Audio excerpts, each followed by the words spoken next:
I just played you DJ Kent, The Best Is Yet to Come, and Goldfish featuring Nate Highfield and Silver Forever Free.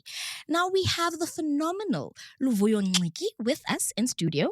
Before we get into that, here's a quick reminder. Our word of the day is malneurophrenia. Get in touch with us on our social media platforms, The Wireless SA on Facebook and our WhatsApp line 064 204 2976. That's 064 204 2976. If you know what it means or would like to interact with us, our studio guest, Mr. Luvuyo Ngxiki. Sir, hello and welcome. Thank you so much for joining us. How are you? I'm all right. And how are you? I'm very well, thank you. So your social media bio says author, Top 40 Under 40 Business Chamber, Power of 40 Destiny Magazine, Man of Honor by Vision for Women, and not forgetting your pride and joy, also Luvuyo's dad. But outside of the bio, who is Luvuyo Ngxiki? Oh, wow. That one is actually hard, but because people know from social media who I am, it's actually easy. Luvuyo is born and bred in PE, binary, you know. I'm an entrepreneur. I think I take it from my grandparents because from both sides, maternal and paternal side, they were entrepreneurs. So I always gravitate towards being or sharing of what I'm an entrepreneur now. Yes, and I'm a husband.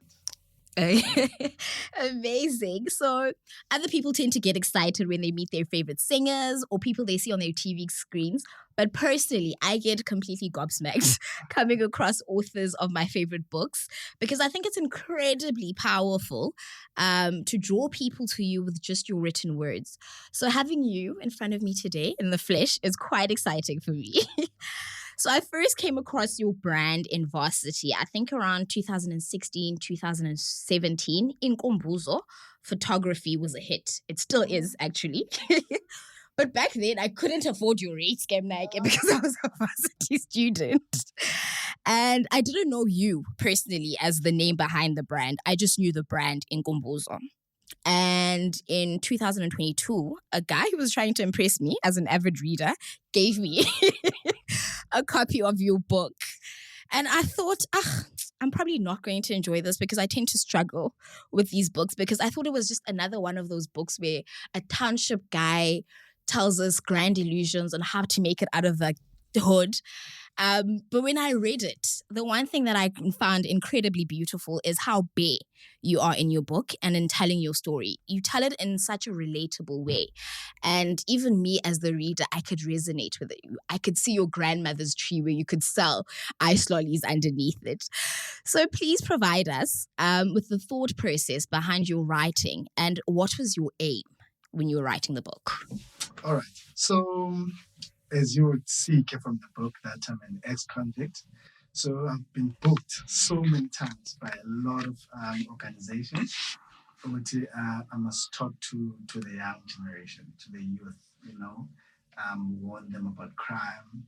And every time I'd share a talk, someone would mention, you should write a book, should write a book.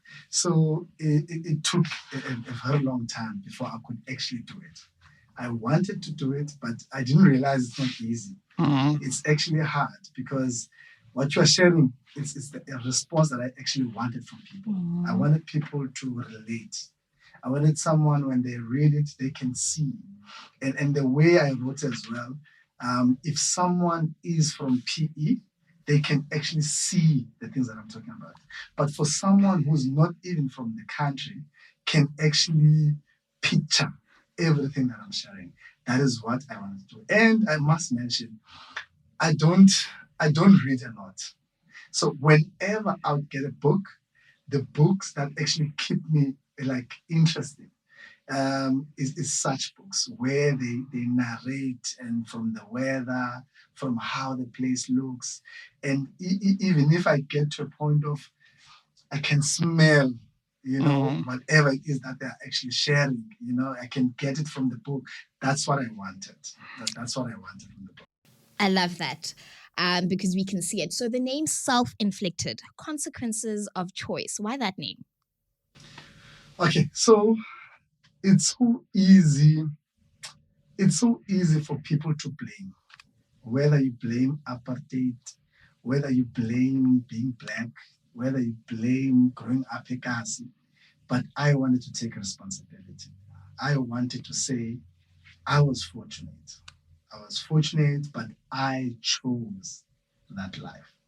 So everything that happened, it's because of the choices I made. So I wanted it to be clear that it's not a book where I'm blaming other people. It's I'm taking accountability and saying I'm the one because I was fortunate, growing up having my mom, and yes, so it's from there. All right. I love how you mention your mom because even myself, while reading the book, at so many times I wanted to smack you over because I was like, what are you doing to this lady? So please do stay connected to the wireless. If you want to hear more about Luvuyo's phenomenal story, but while you do that, I'm giving you a chance to refill and catch a break with Mikasa, Who Cares, Prince KB, Fetch Your Life. Welcome back. This is the book club with me, Thinumzi. We still have Luvuyo Ngxiki with us in studio. Connect with us on our social media pages, The Wireless SA on Facebook and our WhatsApp line 064 204 2976. Now, but Luvuyo, your book is essentially about your life. And I spent some time stalking your social media page over the weekend. And I must say, I was so entertained. Your relationship with your father is quite unique and quite beautiful to witness now. But in your book, I feel a lot of your decisions were influenced by the lack of positive male role models, especially in the township. And although your father was alive, he wasn't quite present in your life. Could you share with us your relationship with your father and how it's grown to what we see today? All right. So, okay, it's important to share that my parents divorced when I was only 2. And it was because my dad was an alcoholic, so he drank so much that he would even demand money that my mom kept or saved for him not to have something to eat, to buy Huggies or, just to take care of him. So that's when my mom decided, no, I'm divorcing. And so my mom became a single parent, had to go back to my grandmother. So I grew up with my grandmother and my 2 uncles. So I grew up without my dad. But every December, I would visit my dad's family. So they are based in Grahamstown. So I would go and visit. December they had businesses. As I said, that my grandfather was an entrepreneur. So I did that and I think until I was about 10. So later on in my life, after serving time, I've always known where is my dad. Somehow I would always know, okay, my dad stays there, and but my dad didn't change. So he drank from the 80s up until 90s, just in G okokoko, So this meant that my dad didn't have anything. He stayed with another lady. They shared a shack. They were staying in a shack. So when I made it, like I had money, so I'd go and visit and make sure that I actually give him allowance, give him twice, buy food, and do some stuff. So I knew exactly where they stay. Up until I had to leave the country for a month, and my wife had to go and check. And my wife was just traumatized with the environment and the situation. And she insisted that we take him. So it was not him. It was my wife. I was cool. Good day. Time, it's his choices. How grand here and sharp, And obviously, being a young couple, I didn't want to be the husband that brought Utata in the picture. And now my wife can't walk naked in the house. We can't play anywhere in the house because I decided to bring my dad. So I was happy that my wife came with the idea. She's the one who insisted that, no, let's bring him. Let's take him. We cannot let him. So that was 6 years ago. And we are closing. My dad has got dementia.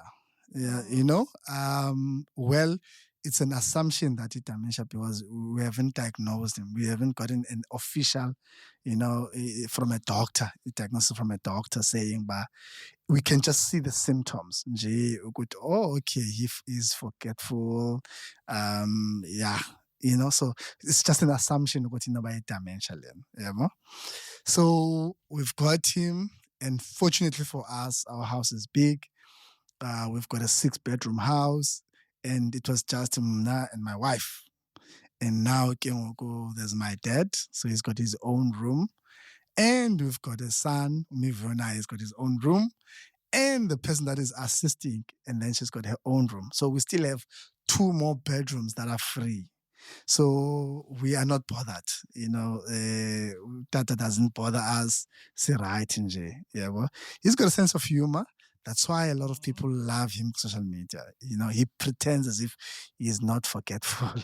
So he's got a way of, and the most funny part is we've had him for the past 6-7 years, but he still doesn't know my wife's name. He just says the lady. The lady or your wife. And then if I ask what's her name, he doesn't know the name. Even if I tell him, a few minutes later, he's forgotten. So I saw your wife on your social media page. Beautiful lady, by the way. Okay. And I don't know many women who'd push a man's beat up old van in heels, as you mentioned in the book. And to also find conviction in the vision of an ex-convict. So shout out to her. And your adorable son Luvuyo is also growing up so well. So can we await another book? Perhaps one where you detail your life after getting your record expunged and your journey of fatherhood and being a husband and all the growth that is who Mr. Luvuyo Ngxiki is today? Most definitely, because as an entrepreneur, I also see an opportunity. And the first book, we tried so much to put everything, but we can't. I'm 44, so I can't put 44 years in one book. And the good thing is we want now to also actually write a film from the book. So, we can see and hear from people what are they interested in. So we're going to take those parts that we feel. Like, for instance, you are saying you love Luvuyo. So Luvuyo, the way he came into our lives, we struggled to conceive for 10 years. And we had Luvuyo on our 11th year. You can imagine how was that marriage, we're both young. And my wife was also concerned, I'll probably do what a lot of Germans do, where they go outside and find someone young and impregnate them, So I didn't do that. For me, I felt if she can't have a child, we don't have a child. It is not about her. It's us in the marriage. We don't have a child. So I didn't see it in a way that you can't conceive, so I'm going to go look. I grew up without a father, so it didn't make sense to me to bring another human being and they go through what I went through. So for me, it just didn't make sense, So we need Kengogo for Black people because I've gotten a feedback, a positive, from a lot of couples. And I didn't know, Kuti, there are so many people who are married and struggling to conceive. It was only when I started sharing on social media, Ogoti, my son. In fact, what I did, I started sharing even the process, IVF. And then from IVF, I shared with the social media, Ogoti, we are going to do adoption. So the adoption is there on my timeline. People got to see it, and then I got people asking me, no, I also want to do this. I've gotten people asking, yo, we are married. Thank you for sharing. Now, in my family, we can talk about it. My husband, for a change, is interested in Ngoko. Because the biggest challenge for a Black man, especially Xhosa, is the clan. This child is a stranger. Yeah, but what clan? Is not my blood.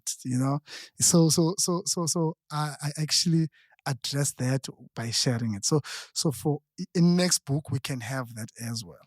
So there is so much that I feel I still need to share with the public. So the book, yes, and film, most definitely. Who knows? Maybe you can get a role as an actor. So I don't know how your skills there. Well, you heard it right here first on the book club, guys. That was an offer. So thank you so much. A quick fun fact that I'd like us to do quickly. Don't think too hard about these questions, just to get to know you better. So Okay. coffee or tea? Neither, by the way. Day or night? Night. Summer or winter? Winter. Sweet or savory? Aye, sweet. Soccer or rugby? That's soccer. Thank you so much, Mr. Ngxiki, for honoring my invite. I had an incredible time with you today. And if one would like a copy of your book, where can we get our hands on it? All right. We can leave our contact because this book is self-published. So anyone in the country, we can courier the book at 120. The copy is 250. We can leave a WhatsApp number or email address. They can use any of those to contact us.